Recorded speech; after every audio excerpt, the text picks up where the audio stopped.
Self-mutilation? Donald Trump launches, then delays, the dumbest trade war in history, sending stocks into freefall as higher prices are soon expected on more than $1 trillion worth of goods America imports from Canada, Mexico, and China. So much for Trump's promise to end the devastating inflation crisis immediately. Welcome to the No Spin Zone. Graphs Grievances starts right now.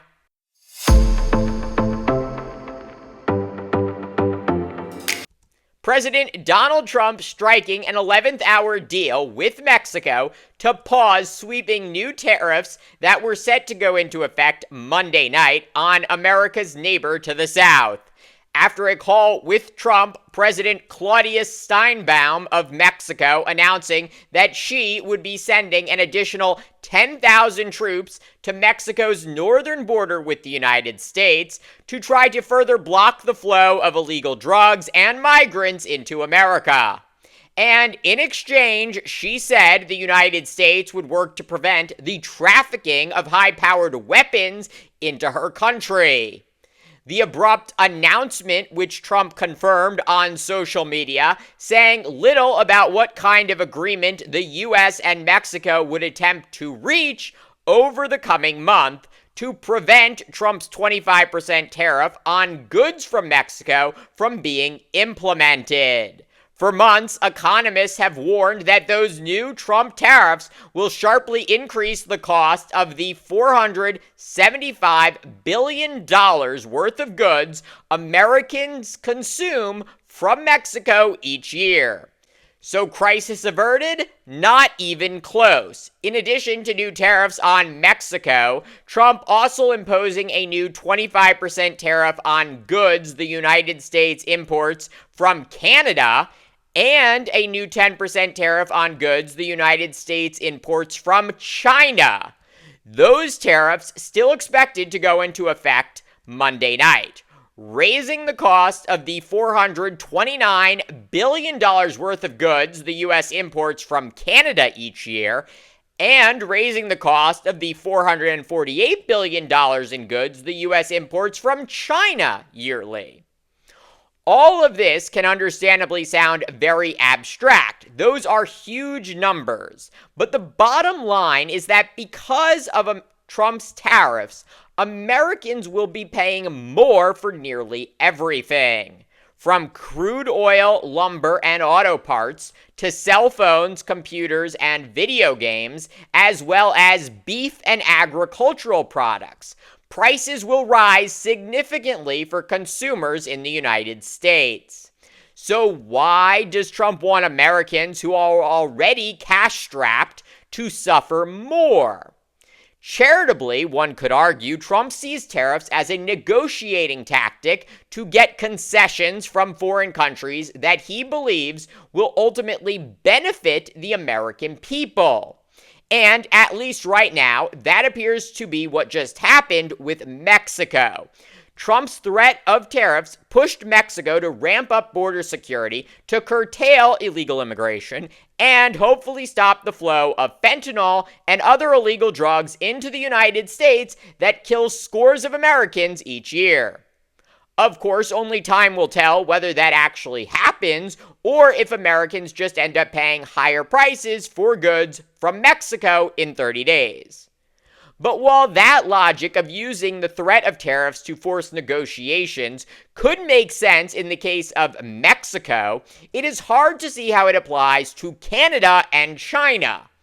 And that is because, unlike Mexico, there is not a significant flow of undocumented immigrants or illegal drugs directly from Canada and China into the United States.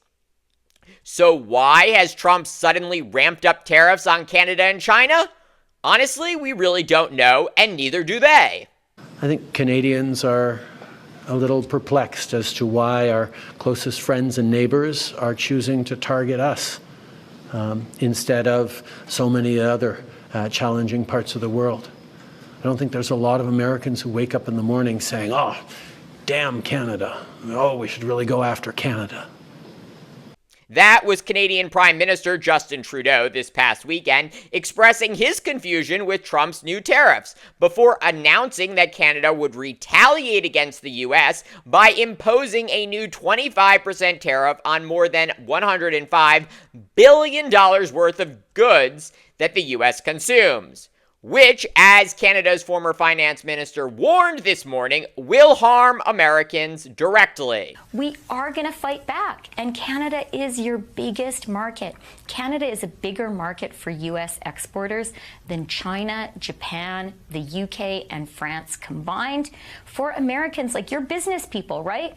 The customer is always right, and your customer is really angry at you. The whole country is behind the retaliation the Prime Minister has announced. So now we are going to tax American exporters who are trying to sell us stuff.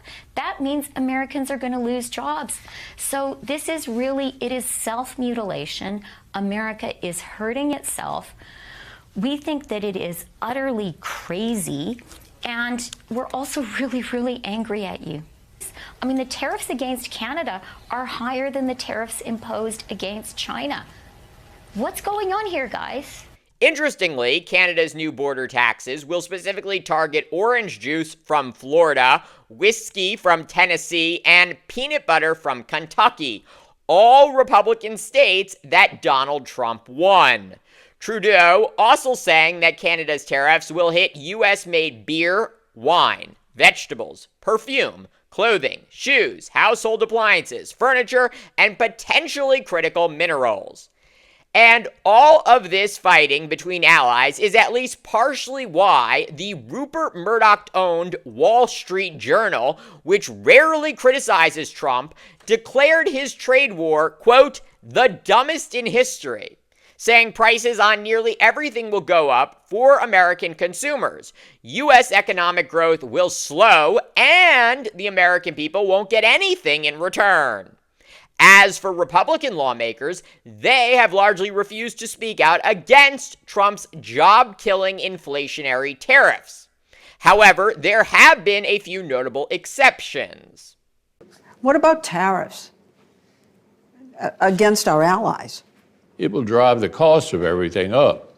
In other words, it'll be paid for by American consumers. I mean, why would you want to get in a fight with your allies over this? That was former Republican leader Senator Mitch McConnell of Kentucky explaining very clearly why Trump's tariffs are a bad idea for Americans. He was joined in that criticism by his fellow Kentucky Senator Rand Paul, who posted on social media, quote, "Conservatives once united against new taxes. Taxing trade will mean less trade and higher prices." But other than that, we have mostly heard crickets from Republicans, who, along with Donald Trump, spent all of 2024 campaigning on the promise to end inflation and bring prices down. Yet despite that pledge, things look only to get worse, with Trump telling the BBC Sunday that he will soon levy new tariffs on the European Union.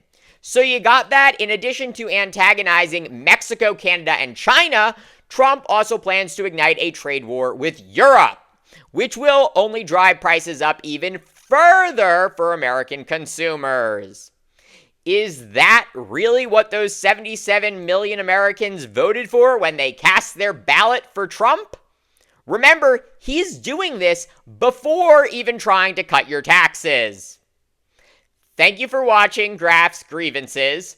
Let me know what you think. Please like, subscribe, share, and join me tomorrow for more.